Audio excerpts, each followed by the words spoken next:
Hey, Slater Crusaders, America's the greatest country in the world. Thank you for being here. In this segment, I want to talk about critical race theory, and we will continue on one of our missions, which is to ring the alarm bells about critical theory, because it certainly will invade your church, your business, your kid's school, your brain. And I want to make sure we all are aware of what it is, so we can stop it or root it out, whatever the case may be. And I will not stop doing this until everyone sees critical theory for what it is, or until we're all taken over by it. Here's the very short of this, and I want to be able to explain this quickly so that you can take it and grab it and spread the word with us, right? You know, we do shows where we spend half an hour breaking something down, and right, this is short and sweet. What is critical theory? First, what it is not. Critical thinking versus critical theory. When people hear critical theory, they think critical thinking. They think it's the same or whatever, because critical theory is this thing that no one's ever heard of before. So your brain tries to make an association and you're like, oh, you mean critical thinking? No, they're totally opposite.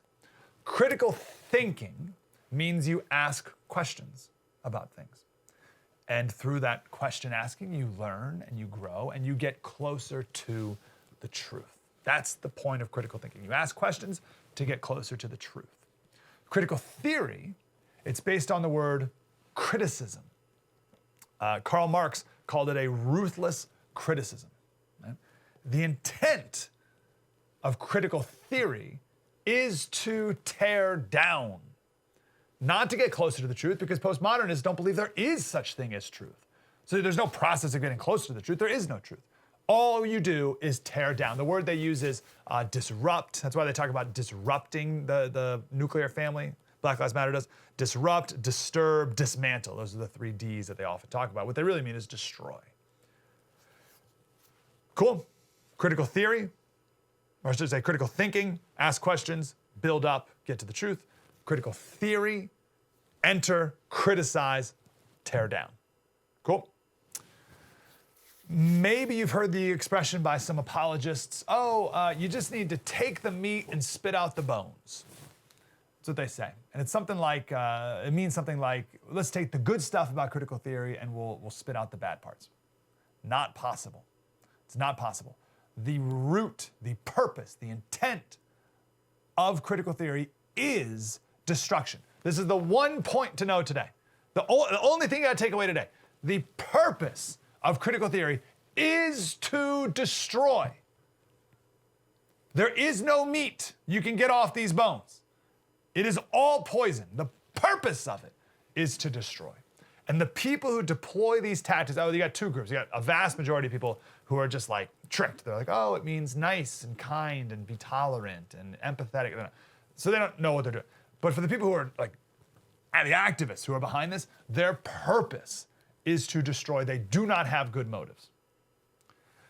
Now, yes, there's always a kernel of truth to this stuff. There's always a kernel of truth. And it's packaged beautifully, right? It's packaged up, nice, beautiful bow, no doubt. But it is poison. And any group or person who allows critical theory into their head, it is a matter of time before it implodes. Why? That's the point of it.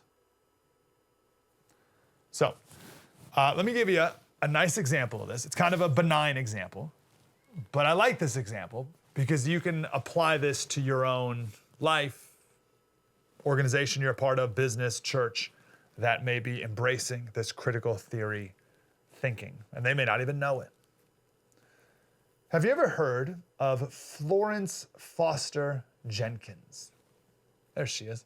I've never heard of her before. There was a movie, Meryl Streep plays her in some movie made a couple years ago. I've never seen it.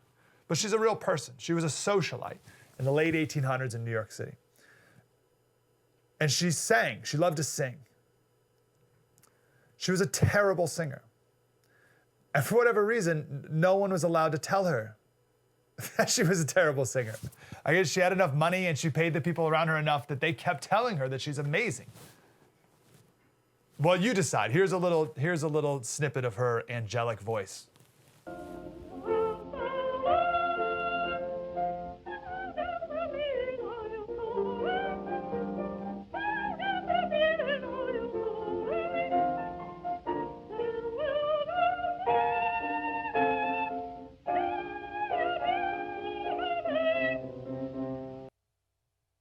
All that, the glory of the human voice. You get the idea. So when I first heard about her, I thought she was like British royalty, because she goes by Lady Jenkins. So I thought, right? So I thought the deal was if you told her she stunk, then they'd kill you. But it wasn't. She's in New York City. She just had a ton of money and she could pay off everyone around her to keep her in this self-delusion that she was actually a good singer. Now, Lady Jenkins, harmless enough, right? She loved music. Right? So she really loved music and she thought she was good. And there was no Simon Cowell around to tell her that she's terrible. Her intent was not to destroy music. She loved music. She was genuine about it. Okay? Let's put her aside. We'll come back to her. Way worse than her is this professor, Philip Ewell. Ewell, E-W-E-L-L, Ewell. He's a professor of music theory at Hunter College in New York City. David Goldman wrote a great article about this story, and he said the only classical musician still alive who bears comparison to Miss Jenkins is Philip Ewell, who posts videos of himself torturing a cello until it squeals. This professor has earned his 15 minutes of fame by denouncing the whiteness in classical music. And this professor wrote an editorial saying that Beethoven was an above average composer. But that's all, merely above average. And he said that whenever people say nice things about Beethoven, behind such language lies two unexplored aspects of Beethoven: race and gender. Because to a critical theorist, in this case, critical music theorist, right? There's critical race theory, critical gender theory, right? It's critical blank theory. It's whatever you're trying to destroy, you insert in that blank. So in this case, critical music theory. If you're a critical theorist, everything is about race and gender. Everything always. Remember, the question's not, is this thing racist? The question is, how is it racist? The question is not, is this sexist? It's, how is it sexist? Everything is about race and gender. This is the professor. Master, and its derivatives, masterwork, masterpiece, masterful, carries both racist, master-slave, and sexist, master-mistress connotations. In music theory, masterwork is generally applied to compositions by white males. He goes on, Beethoven occupies the place he does because he's been propped up by whiteness and maleness for 200 years. Has nothing to do with anything he's ever, created. And we've been told by whiteness and maleness that his greatness has nothing to do with whiteness and maleness in race-neutral and gender-neutral fashion. Thus, music theory's white male frame obfuscates race and gender, one of its main goals. Okay? This guy is performing critical theory beautifully.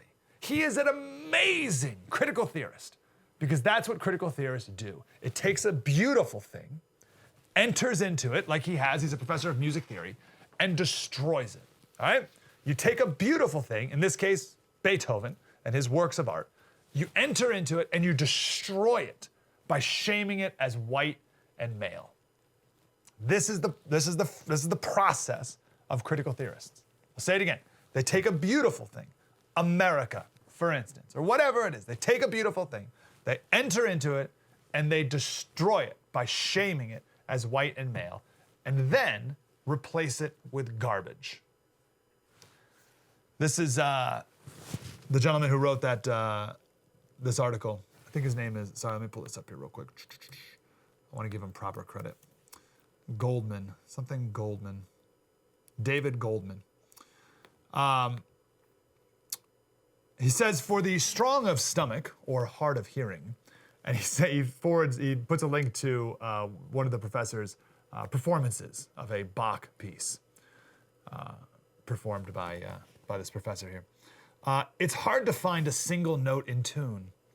It's the sort of butchery that would earn an aspiring high school musician a condescending pat on the shoulder and a suggestion that he switch to the triangle. No one was allowed to tell Florence Foster Jenkins how awful she was, because she was rich and connected. It's a complete mystery to me why no one has had the courage to stop Professor Ewell from humiliating himself in public. To have played Bach this way is a humiliation. to push it into the public's face as an act of unadulterated rage. You, my listeners, will have to suffer along with me, the talentless Professor Uhl thinks. This isn't the emperor's new clothes so much as the emperor as flasher. Take a beautiful thing, find a beautiful thing, enter into it, destroy it by shaming it as white and male, and then replace it with garbage. Rush Limbaugh had a joke that feminism was created to allow unattractive women easier access to the mainstream of society. Now, I distance myself from that. That's offensive. But there must be something said for the people who can't meet whatever standard of society that exists. They can't meet the standard. So instead of trying, they just attack the concept of standards entirely. So that's the question I want to pose to you today. How much of wokeism, this tearing down of history, tearing down of virtue, tearing down of moral standards, tearing down of societal expectations, tearing down of cultural norms, how much of this tearing down comes from people who just can't meet the standard?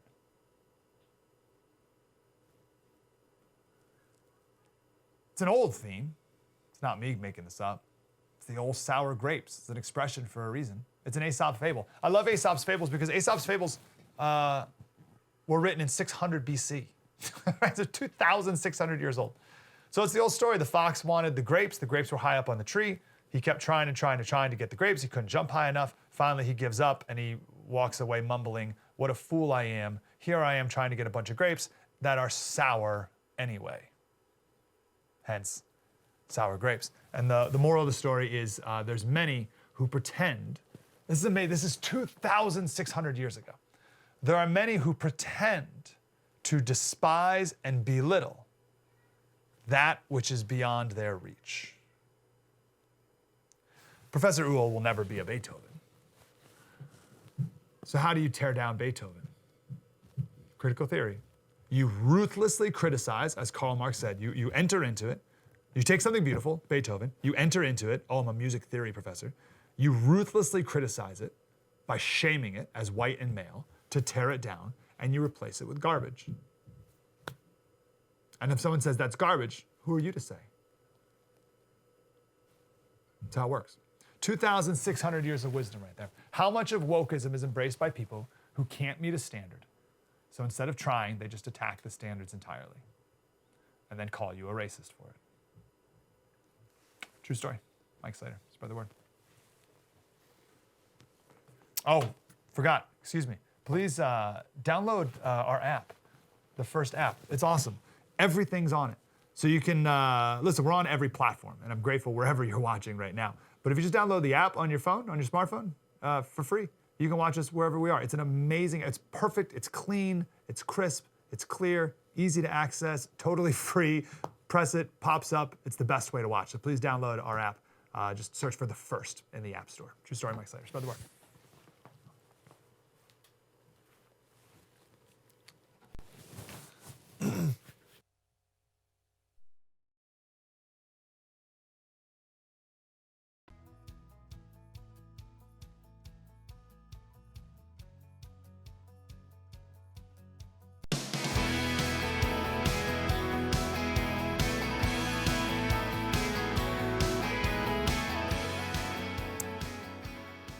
Hey, Slater Crusaders, got a little follow-up to what we just talked about, because surely you've had or you will have one of these diversity, inclusion, and equity. There's a new one after, there's a B word, belonging.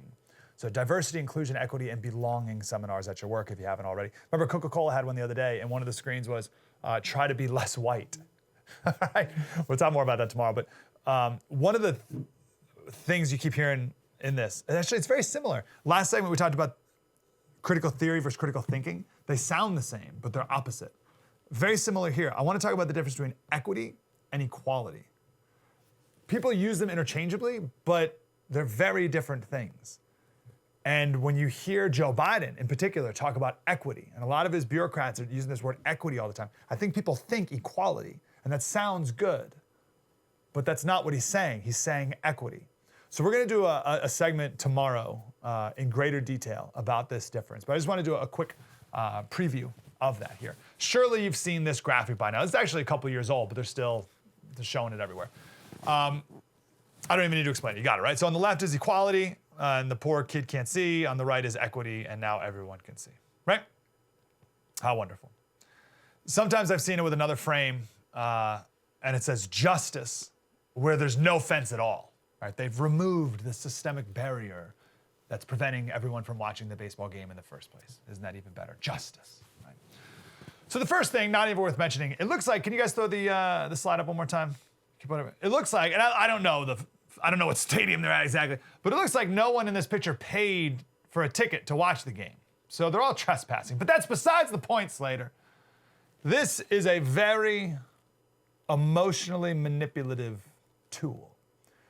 It preys on our inherent desire for fairness, and that short person looks like a kid. So it manipulates, it preys on your desire that we all have to help kids. Here's one of the main problems with this graphic. That graphic is about height, right? Who's tall enough to see over the fence and who's not tall enough. Height is quantifiable. You can measure it. That fence is 5 feet tall. The tall person is 6 foot tall. The medium-sized person is 4'9", and the short person is 2'6" or whatever, right? We know everyone's height, okay? So how can we help the short person be able to see as well? That's quantifiable. How do you play that same game? And that's how they get in, right? Because there's always a kernel of truth to all this stuff. They take that kernel of truth and they play with it. They blow it up. So that truth I just shared, like here's a quantifiable thing, a measurable thing. How do you apply that to race? How do you play that same game? That's how they get in the door with you, right? They prey on these things I just talked about. But now apply it to race. Something that's subjective, something that's unquantifiable. It is impossible to quantify race. It's impossible to quantify victimhood. They try, right? That's what intersectionality all is, right? They try to quantify, but it's impossible. So if these people were all the same height, how many crates would the black person get? Or the white person? Or if the black person was the tall person and the white person was the short person, would the short person still get the crates? But no, it's not. It's about height or it's about race? Right? It can't be known. Make sense? So the whole thing breaks down once you get past the silly cartoon propaganda of it. Okay, so we'll do more of that tomorrow, but that's just the first thing. When people talk about equity, think, is this quantifiable? Is this measurable? First thing. I want to jump all the way to the end though here, and let's just get down to the conclusion of all of this, once and for all. Life isn't fair. We all know this. This isn't like, I've never heard that before. Like, we know life's not fair, but we don't admit it, or we don't live life like we know it's true, even though we all know it's true. And in the end, it really all comes down to this. Life isn't fair. So I can afford to buy a ticket to a Padres game. I live in San Diego. There's no reason to go to a Padres game. I'd be the only one at the Padres game. But I could afford to buy a ticket at the Padres game. Maybe someone else can't. Is that fair? But it's all relative. I was talking to someone the other day who loves Formula One, and we were talking about Monte Carlo, and he said it costs $60,000 to park your yacht in the harbor for the race. Okay, I can't pay $60,000. I mean, my yacht's busy. I can't. My yacht's in a different part of Europe at that time. But I can't afford that. But I want to watch the race from a yacht in Monaco, right? Life's not fair, Slater. And it's wild because we know it's true, but it may be the thing that's most true that's least satisfying. Maybe like that ratio, like the greatest, most objective truth that exists that feels the worst or like helps the least in any situation. But that doesn't make it any less true. I found this quote from Rush Limbaugh. Let me give you, we actually found the audio of it. Shout out to our producers. But let me read the beginning. Rush Limbaugh, this is 2010. He said, life's not fair. By definition, life isn't fair. It just isn't. And there's no way that you can change certain aspects that make life unfair to make them fair. Life is not equal. Sometimes people earn more than others. Some people have children when other people can't. There's nothing unfair about that. That's just the way it is. Unspeakable tragedies happen to some families. They don't happen to others. Some people live a long time. Some people don't. There's no explaining any of this. Nobody's in charge of this. There's no government that can change this, although we have plenty of busybodies trying to. Life is certainly unfair. Pick it up, Rush. Certainly unfair, certainly unequal, but it's not because America's not unfair. It's not because America's Constitution is unjust.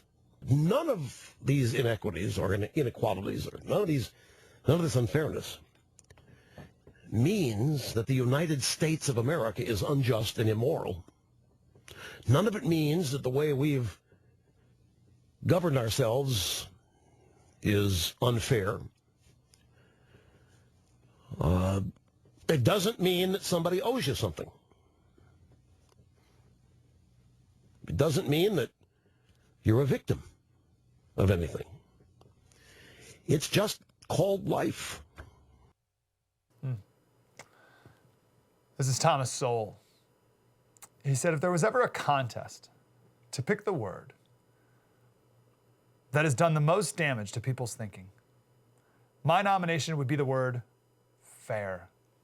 Think about that. The word that's done the most damage to people's thinking. It's the word fair. It's thrown around by far more people than have ever bothered to even try to define it. If by fair you mean everyone having the same odds for achieving success, then life has never been anywhere close to being fair, anywhere or at any time. One of my favorite proofs of this that Thomas Sowell makes is that even within the same family, things aren't equitable. His argument is that among children born of the same parents, raised under the same roof, in the same neighborhood, like it's as all else equal as possible. Firstborns, on average, have higher IQs than their brothers and sisters. If there's any firstborns listening now, you can lord that over your brothers and sisters and blame Thomas Sowell. And he says, and firstborns usually achieve more in life. Think about that fact. So whenever anyone is talking about injustice or inequality or inequity or whatever that exists in the world and how unfair it is, come back with this. Even siblings in the same family, as close to similar environments as could possibly happen, people are born with and have different IQs and whatever other metric you want to use to define success or whatever. And we all know this. You see it in your own family. You see it in your own family. I have an older brother, and I'm better looking, more athletic, and smarter than he is. It's not fair to him. I hope he's not listening now. It's right. It's just how it is. I hope he's not listening now, otherwise he's going to give me a noogie. Because he's my older brother, and that's what older brothers do. Think about even two kids, brother, sister, and let's say they go to the same school, they're one grade apart. And one of the kids is in a class, like a graduating class, where it just happens to be, it's cool to use drugs and be stupid and get bad grades. And then the other brother or sister is 1 year younger, and it just so happens that in that year's class, it's cool to be smart. That was my situation. So in my graduating class of high school, for whatever reason, it was cool to be smart. The cool kids were the smart kids. But the year above and below me, it was not that way, right? The cool kids were off doing drugs and whatever, right? Goofing off in class. So I could have been very different if I was in 1 year or whatever, right? Is it fair to the person who wanted to achieve but was in the class that got made fun of if they did? Is that fair? Right? No. Life's not fair. Thomas Sowell, he loves talking about geography and the effect that geography has on cultures. And he says nature's discrimination completely dwarfs man's discrimination. Think about that sentence. Nature's discrimination completely dwarfs man's discrimination. Anything that man can do to discriminate is nothing compared to what nature can do to discriminate, like geography. He said geography alone makes equal chances virtually impossible. And he talks about this all over the world, but one of his famous examples is the geography of Western Europe versus Eastern Europe. So it's like the same land mass, but it's different. Like the climate's different, the amount of navigable waterways are different, and you just fast forward for thousands of years of wealth growth in Western Europe versus Eastern Europe, and this is based off geography. Is that fair? And Sowell says that the income disparities that come from that have resulted from geographical differences in Western and Eastern Europe are way greater than any income disparities between white and black people today in America, or that have existed because of any man-made institutions. Right? So anyway, the idea is this concept that everything today has to be fair. And now it's when things aren't fair, which nothing ever is, then it's racism. And it's proof of discrimination. No, life's not fair.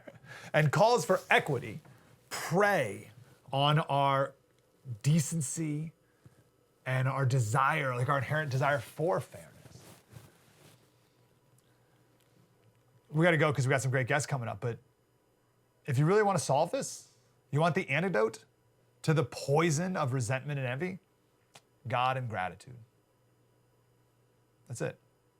You want to get away from this game? God and gratitude. I was talking to a friend who has a 2,000 square foot house, and he was jealous of this person who has a 4,000 square foot house, and he felt bad about it. Life's not fair. Woe is me. I didn't inherit this much money. Why didn't I get this job? Why didn't I put stock in this, money in this stock, which would have paid off like he did? Bob, it goes on and on and on. And then he remembered back when he did a medical mission in Guatemala, and he was living in a hut for a couple months. And he reminds himself of that, and he never feels greedy again. Or one of my all-time favorite stories, we talked to Tom the other day on the radio show. He was 8 years old living in the Philippines, and the Japanese came in during World War II and took him as a prisoner of war. He lived for 3 years from the ages of 8 to 11 with his older brother. They ate boiled shoe leather and boiled garbage for 3 years. One day they got a little square of a Hershey's chocolate bar, and every single day they each had one lick. And he said that lick was heavenly. And I'm going to sit here and complain that life is unfair. The antidote to unfairness is God and gratitude. It's one way to fight against wokeness. We're going to talk about Biden's immigration reforms coming up next. True story, Mike Slater. Spread the word.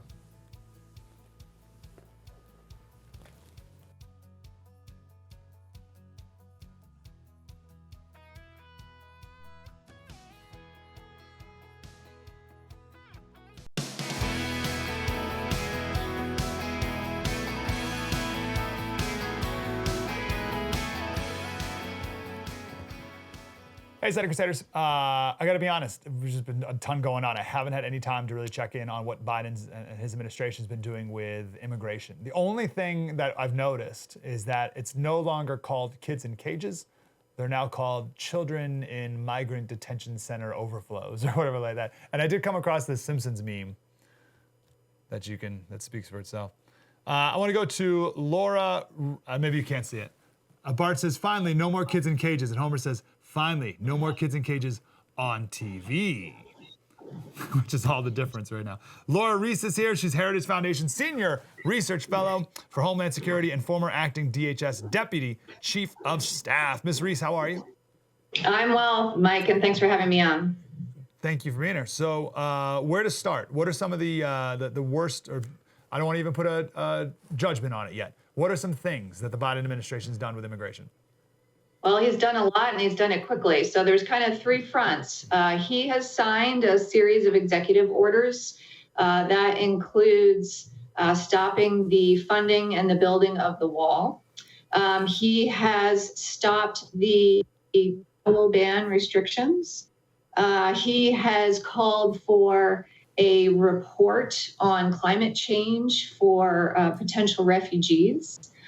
And then at the Department of Homeland Security, initially they tried to suspend all deportations, or the vast majority of deportations, for the first 100 days. But a Texas The Texas Attorney General sued and did win a temporary injunction on that front.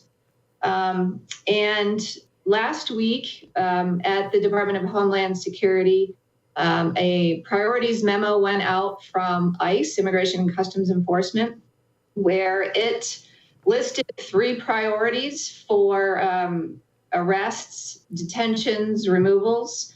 Those include terrorism, spies, convicted aggravated felons, and anyone who has entered the country illegally after November 1 of 2020. Though I don't give the last one any weight, because anyone can buy a document and prove that they've been in the U.S., prior to any date given. And then also last week, the Biden's proposed legislation was introduced by Senator Menendez and Congresswoman Sanchez. And it focuses solely on improving illegal immigration, making it easier to illegally immigrate, and it puts Americans last. Okay, a ton there. Indeed. Yeah. Let me ask you some bigger questions, and we can get to some of these details here. Obviously, you're there. You're on the front lines here. It's interesting to me, people's perception of what goes on at the border and just illegal immigration in general, right? Because everyone's perception is totally different, and I'm sure no one's even really close to the reality of it. So how do you describe it, especially because it comes in and out of the media whenever it's politically expedient to do so, right? Sorry, it's top of the news, then it goes away. When nothing really necessarily changes, we just get bored, we move on, who knows, right? So what is your perception of what goes on at the border that we need to really fix? So as we saw under the Trump administration, we were seeing caravans of thousands of illegal immigrants heading north from Central America.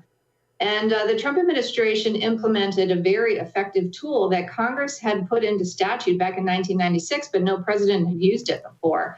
And that was called what was known as the Remain in Mexico program. And it allowed people to continue to apply for asylum, but it just stated, we're not going to release you into the interior of the U.S. for you to disappear and never come to immigration court. You had to stay on the Mexican side of the border and await your court date. And it very quickly stopped those caravans because migrants learned they wouldn't be able to just get to the border, say a few words of fear, and then disappear into the interior to go find a job and be on their way. Another key aspect of it under the Trump administration was this concept of safe third country. Asylum is about protection. It's about saving lives. It's not about country shopping. And so if you're truly fleeing for your life, then you should apply for asylum in the first safe country in which you arrive, not traverse through 2-3 countries just to apply in the U.S. And so the last administration had put in place agreements with the governments of Mexico, Guatemala, Honduras, and El Salvador that helped build up their respective asylum systems. It encouraged them to enforce their own borders. We worked with them on improving biometrics. So they were very good agreements. And again, that was a key factor in getting those caravans to stop. Wow, such good insight. What did Trump do, or why would Mexico or Guatemala or Honduras or whatever, these safe third countries you mentioned, why would they accept these migrants? How did Trump do that? How did he get them to? Because I'm sure Mexico would rather not and send them up here. Well, he used leverage. He was the first president to do so. In the past, those countries would benefit 3 different ways. We would send them foreign aid without any requirements for it. We would take their migrants and house them and employ them. And so we were an escape valve for their high unemployment. And then they would receive the remittances from the migrants who were here working. I mean, who wouldn't like that deal, right? And so President Trump came along and said, look, we have trade issues. And if you want foreign aid, you're going to have to control your own borders and work with us. You need to accept your foreign nationals back. And so it was very effective. Unfortunately, now Biden has walked away from those agreements. And so we're back to the posture of those countries getting all three forms of benefits. And, what does the U.S. get? More illegal immigration, particularly during, COVID economy when Americans are trying to get back to work. What is your assessment as to why Democrats want to do this? Let's just focus on like the allowing immigrants in here as opposed to waiting in Mexico first. The cynical part of me says, oh, they do it because they want more Democratic voters. Is there something beyond that? Is it a policy decision? Is it a philosophical decision? What do you think is really driving the left's view here? Well, it does seem to be about power and about politics. They view these populations as future voters. And one example of that is whether it was President Clinton or President Obama, or now this president seeks to shorten the period to apply for citizenship, in which case you can then vote in an election. But what I think is so important about this is the left has set these policies on the backs of children. They have encouraged children to come here either unaccompanied or with parents. And then the left have increased benefits for them because they are children. Now, the Democrats describe it as protecting children, but in fact, it's just keeping this unending flow of children coming here. We have seen the numbers of unaccompanied alien children spike. We've had border crises from it, including during the Obama administration. And the Democrats refuse to fix it. The policy that they create, they argue we need to let them in because they're children. We can't detain them because they're children. We have to give them government paid attorneys because they're children. And then after a few years, we have to give them green cards because they came here as children. Well, yes, that's how it was designed by the left. And it's perverse, and they really need to be called out on it. And you think, again, the driving motivation of this is future Democratic voters? Ultimately, yes, though they won't, they certainly won't admit that. They'll say of course not. And it's to protect children. But another tactic of the left is they solely focus on illegal immigration and argue, why aren't we helping those people? They completely ignore our legal immigration system. They never encourage people to come here lawfully. They never tell parents, don't bring your kids here. And they don't focus on improving the legal immigration system, which unto itself is very complicated and lengthy. And again, the priorities are completely backwards. And I would be for streamlining. Laura, we have to run a real quick question. One of the main criticisms of Trump is he said he was going to do all these things, and even sometimes he said he did do these things, but he didn't really make a big difference. When you mentioned in the front end a couple of things that Trump did he really do those things? Were they really implemented? Did they really make a difference, or was that just him talking? So the Remain in Mexico program was really implemented, and those agreements with Mexico and the Central American countries were really implemented. And we know it made a difference because those caravans stopped. And the high numbers that were seen at the border in 2019 came down significantly. Yeah, we'll see what happens when COVID's over, how those ramp back up. I'm certain of it. Laura Reese, former acting DHS Deputy Chief of Staff, now at the Heritage Foundation. Laura, thanks for your insight. Thanks for having me. Have a wonderful day. We'll talk again, I'm certain. All right, John Phillips, one of our favorite guests, coming up next. We're going to talk about the recall of Gavin Newsom in California, and more importantly, how different states, different governors have handled COVID, and if there'll be any repercussions for the ones who have flat out failed. We'll do that next. True story. Mike Slater, spread the word. It was great.